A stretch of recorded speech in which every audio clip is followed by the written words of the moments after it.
Well, today's episode's a bit crazy for me, not only because I got a brand new haircut for all of you.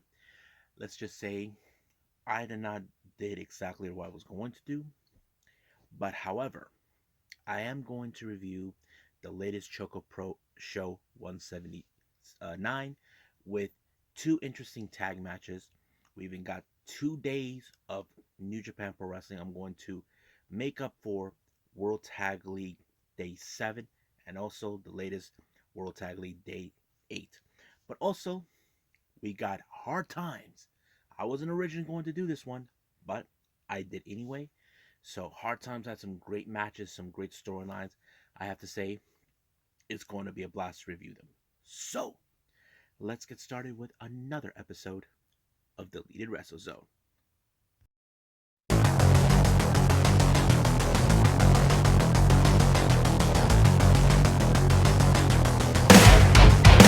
Are you ready? Get up, get up! Get up, get up! Get up, get up! Get up, get up! Get up, get up! Get up, get up!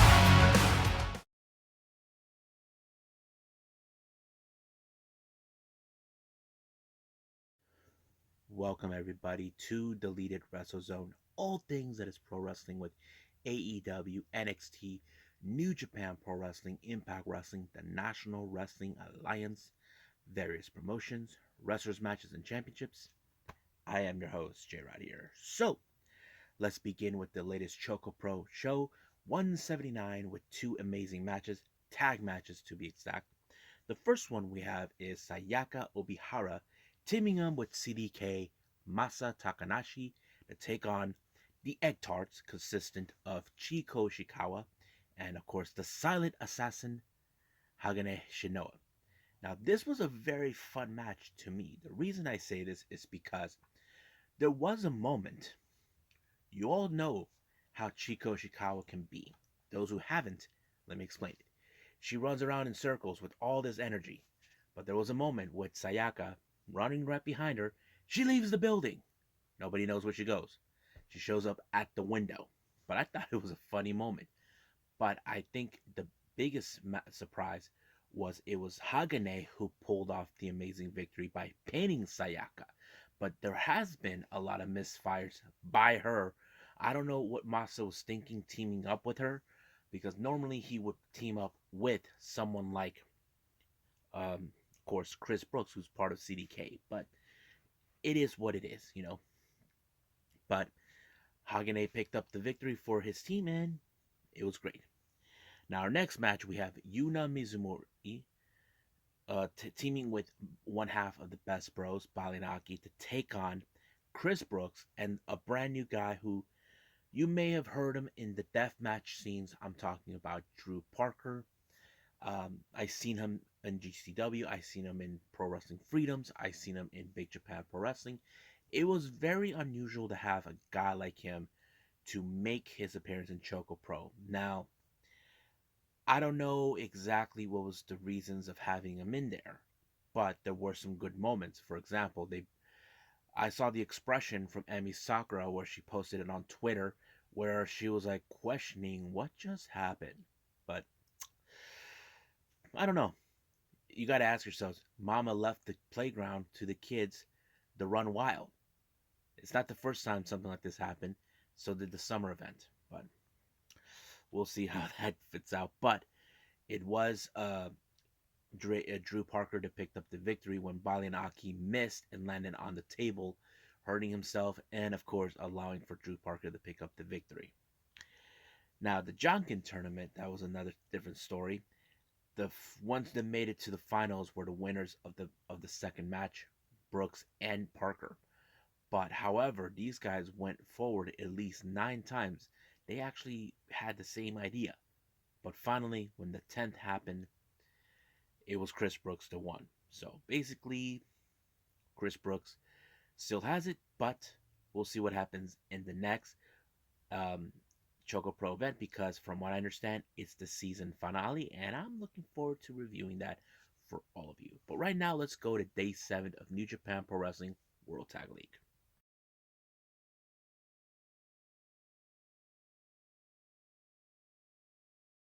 Okay, so let's do day 7 of New Japan Pro Wrestling's World Tag League.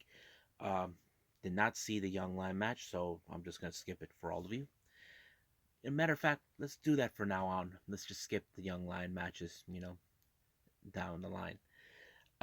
First match we have Suzuki Goon, consistent of Taka Michinoku and Minoru Suzuki, taking on uh, GBH, Tomoaki Hamna, and Togi Makabe. It was a very interesting match. As you know, Makabe and Suzuki, they know each other too well, especially they're some of the veterans in this match. But to my surprising, they took out Taka because he was the weakest link of the team.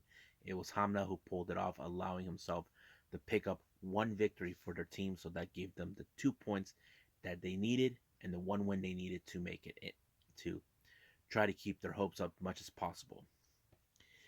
Next match, we have Bullet Club, Chase Owens, and Balak Fale taking on Satoshi Kojima and Hiroyoshi Tenzan.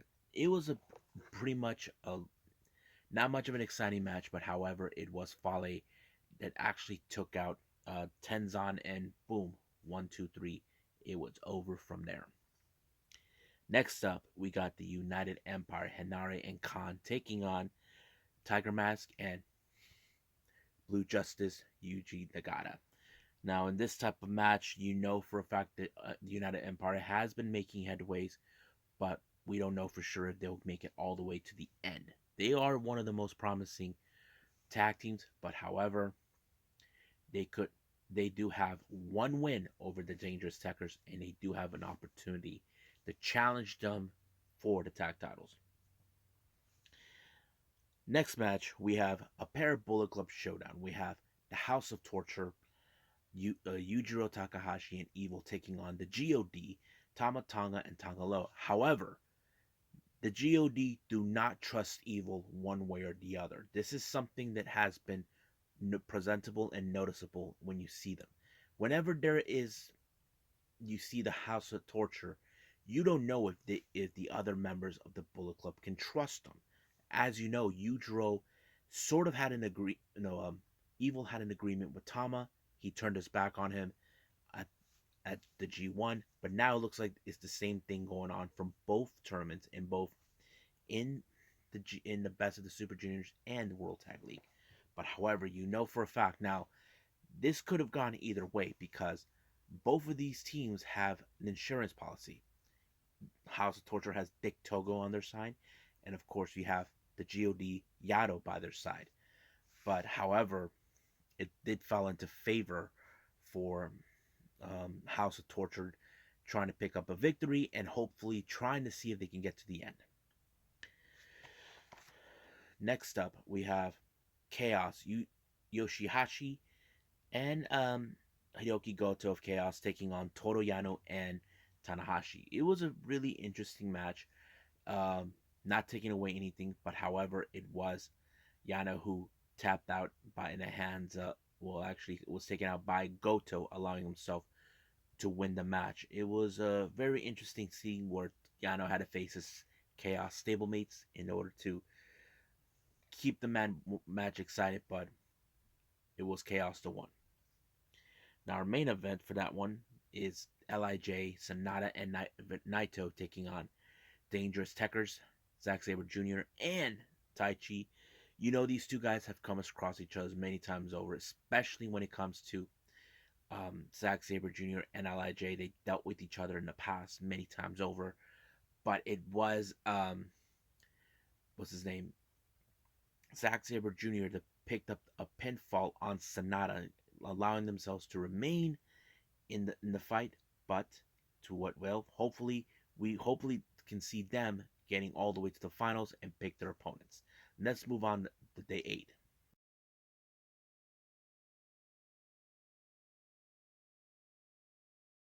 Okay, day 8, I had to say this one had an interesting timing. Uh First match we have the Bullet Club, of course, Owens and Fale taking on Tiger Mask and Yuji Nagata. Um You can say what you. I don't. To be honest with you, I wasn't pumped, but what was impressive was Chase Owens pulling off the crown jewel onto Yuji Nagata to allow him to pick up a very impressive victory for him and Fale. The next match, we have Suzuki-gun, consistent of Taka Michinoku and Minoru Suzuki, to take on Yoshihashi and Hiroki Goto. This match went into favor. It was Yoshihashi to put Taka Michinoku in the butterfly submission, allowing himself to win the match. But however, you know how Suzuki is. He doesn't take losses too lightly, but it did fell into their favor. Next match, we have the United Empire, Hanare and Great-O-Khan taking on Hamna and Makabe. It was a very brutal match. I have to say, Makabe, Hamna was impressive when he was taking on Khan, but it was to no avail in whatsoever. But it was Hanare who picked up the victory for his team when he took out Hamna. It was very impressive. But we do know that these guys, the like I said before, the United Empire, they currently have an opportunity to challenge the Dangerous Tekkers for the tag titles. The next match we have is Lij taking on Kojima and Tenzan. Nothing new on this particular match, but however, Sanada was the one who picked up the victory when he pinned Tenzan for this match, allowing himself and for the Naito to win the match completely. Excuse me. Then finally we have House of Tortures, Yujiro and Evil versus Dangerous Tekkers. Now this was a match that I was very interested because I was noticing and almost forgot about this.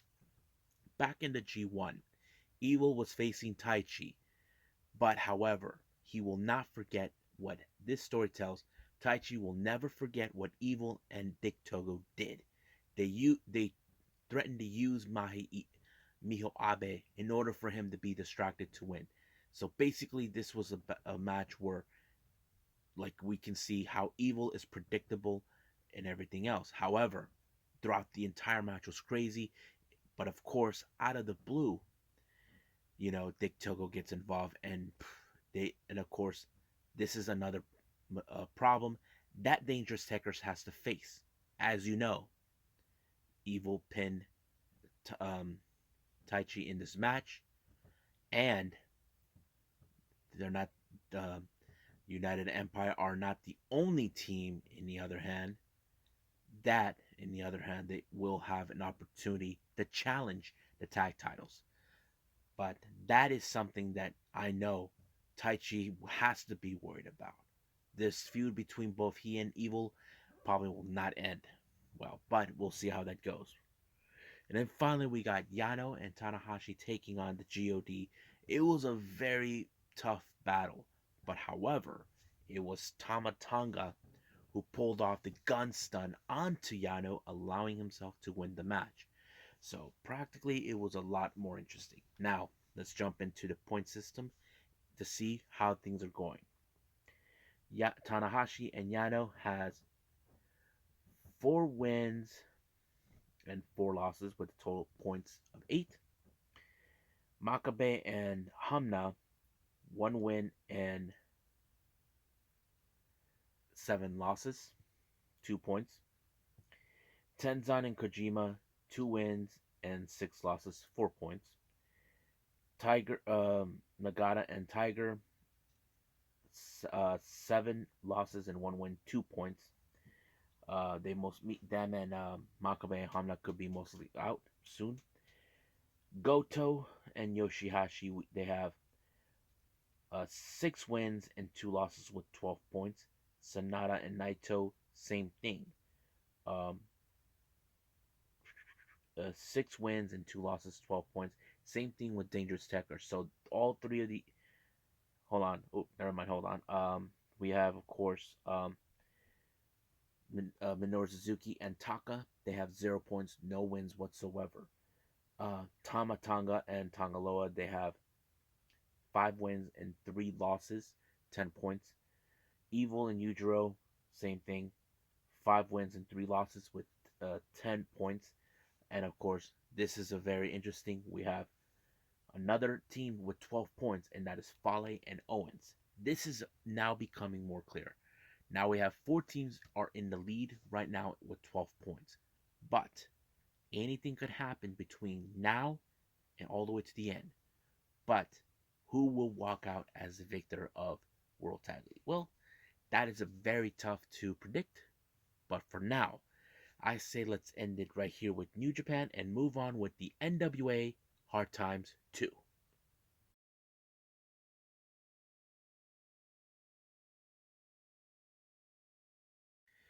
Okay, so this is the last thing I'm going to review for all of you. We're now doing the National Wrestling Alliance, or better known as NWA, taking on this is their latest pay-per-view, Hard Times 2. The opening match was part of the qualifying round for the NWA Junior Heavyweight Championship that's been, how do I say, inactive for quite some time, but now it's coming back. And qualifying for in the matches, we have uh, the professional Red Titus taking on Austin Aries. We all know his reputation. To be honest with you guys, I hope things go well for him because we know his recent attitude. But the match was pretty amazing. It was pretty good. I think it was more determining who will be the one to carry this prestige title in the junior heavyweight division. And that is something that we can get behind. We know his reputation with the X division in TNA and all that. But it was Austin Aries who won the match by surprisingly. I was like impressed. Now, our next match, we have the Ring of Honor World Tag Team titles. We have the challengers, Aaron Stevens and Kratos, taking on OGK, Matt Taven, and Mike Bennett, coming from Ring of Honor, putting these titles on the line. And I thought it was a pretty good match. But this time we're seeing exactly what Kratos has said that he wanted to see Aaron Stevens to do. The killer instinct. He wanted that part of him to come out, and it did. But however, it did not give them the proper opportunity to win the match in order to do that. But we'll see what Aaron Stevens has to do. Our next match, we have Kobe Carino along with the Fixers taking on, of course, the British Ambassador of Wrestling, Doug Williams. Now, the majority of the time, we did not see the Fixers involved. It showed how Kobe Carino was trying to take on his own, but sooner or later, they did get involved. They did help out. It did showed how Kobe Carino can't do nothing on his own without the Fixers on their hands. I mean, it was a pretty good, impressive match until the Fixers got involved. So that's all I can say about that.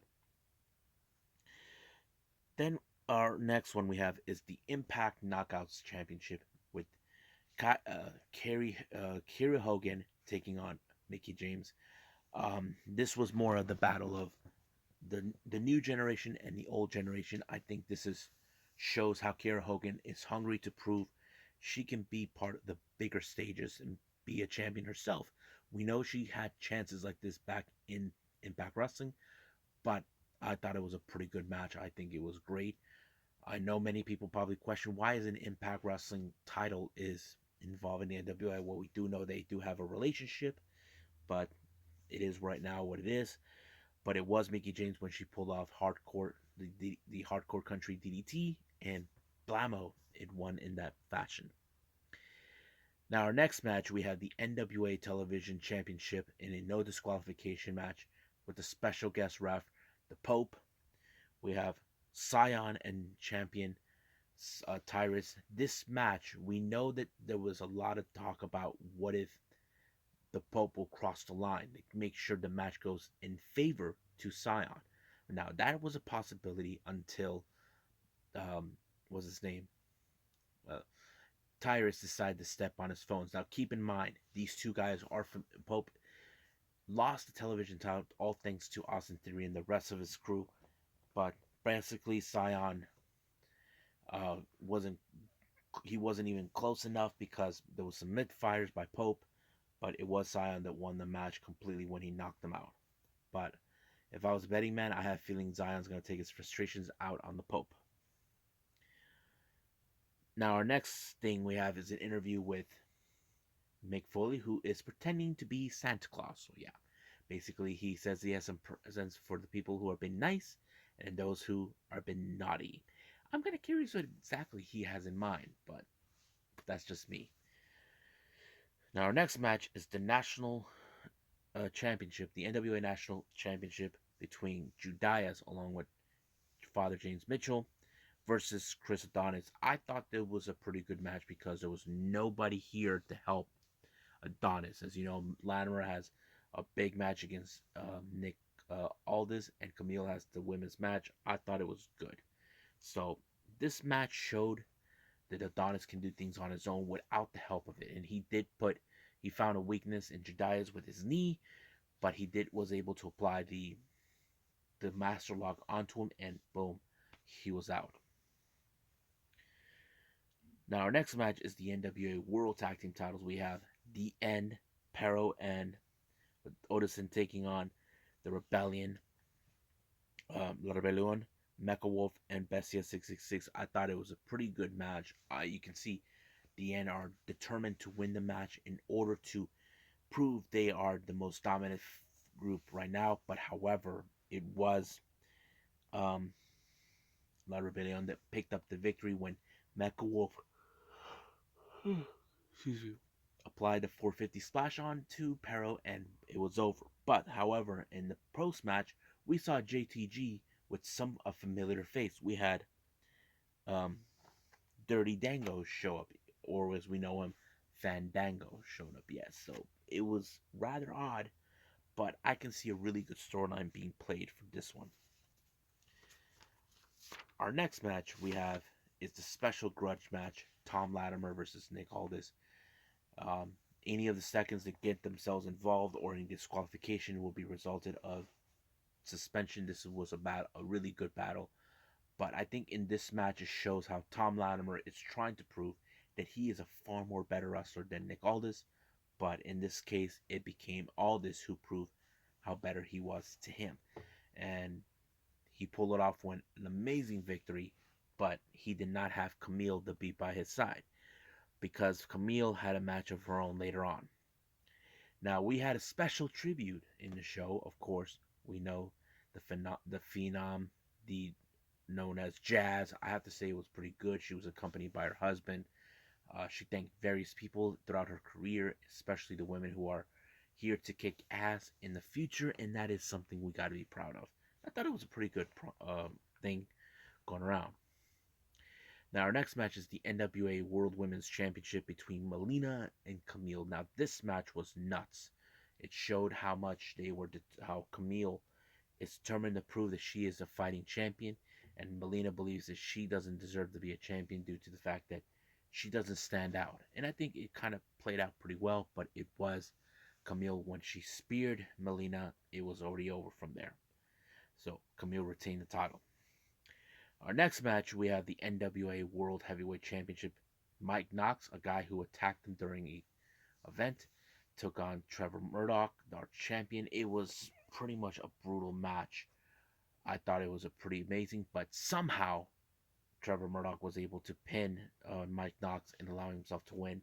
But all of a sudden, here comes Matt Cardona to congratulate him. But however, we started to think, what if this was involved? Because of course Mike Knox low blowed um, Trevor Murdoch. Even Mick Foley did not like what he saw, but he did send a Christmas present, and that was the Pope. So the real question is, what Matt Cardona is doing here? So that kind of makes sense, since Trevor Murdoch went through hell already with Mike Knox. It's still unclear what he's going to do. Excuse me. So I believe that's pretty much it what we got with NWA. So let's end it sooner. Well, I hope you guys enjoyed me reviewing this. Coming up, I will review the latest ChocoPro event 180, which is the season finale, which I'm excited to watch. And of course, um, day 8, I believe, for the best of the Super Juniors by New Japan Pro Wrestling. But anything after that, I'm still undetermined because I missed out on the GCW events and of course AAA. I still don't know exactly what's the plan, but if I'm unable to do that, I'll just stick with the first two that I mentioned, ChocoPro and New Japan. So I apologize for that for in advance for everyone, but that's what's going on. There's things coming in my personal life that it's blocking it. But for now, this is where I'm going to stick. But right now, I'll see you guys in the next DWZ time. Same DWZ channel. I must bid all of you adieu. So, goodbye. Mwah. And have a nice day. Bang.